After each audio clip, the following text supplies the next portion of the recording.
a lot of people these days who are interested in liturgy are laypersons, Mm-hmm. but and probably a minority of us are clergy. You know, what I can bring to the conversation is the perspective of a priest Yeah. who has boots on the ground and has to balance an awful lot of different realities and priorities.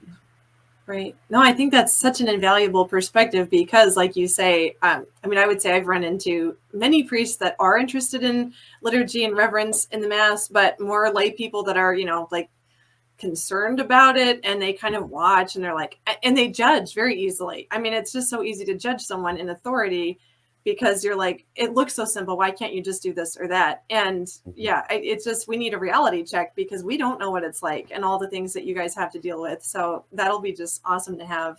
Well, I'll tell you, if it was as simple as just snapping my fingers and having, a choir of 20 that sang at every mass perfectly, and an organist, uh, I just snap my fingers, Yeah. as a for example.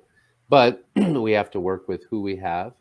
We have to work with what we have and where we are and so on. I can't just manufacture a Baroque church if Yeah. I don't have one.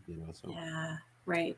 That's a and good also I have limited authority. I'm a priest. I'm not a bishop. So somebody might say, point. uh, you know, do this, and my bishop might have said, "I forbid you from doing that." Yeah. So who knows?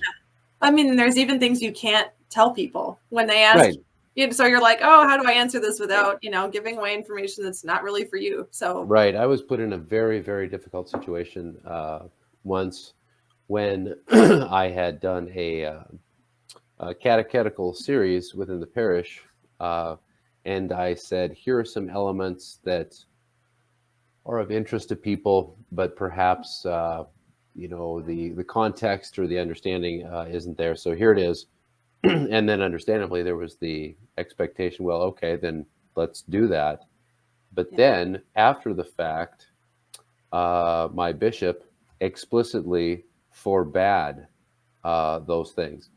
Now, so then the question was I going to get into a civil war with my bishop, with my spiritual father, to whom I've pledged obedience?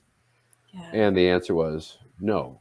So people were saying, well, we don't understand if this is the ideal of the church, why aren't you doing it? But I couldn't throw my bishop under the bus by saying, well, because uh, Right. he doesn't want it. So yeah, it's Oh just the boy. reality of life.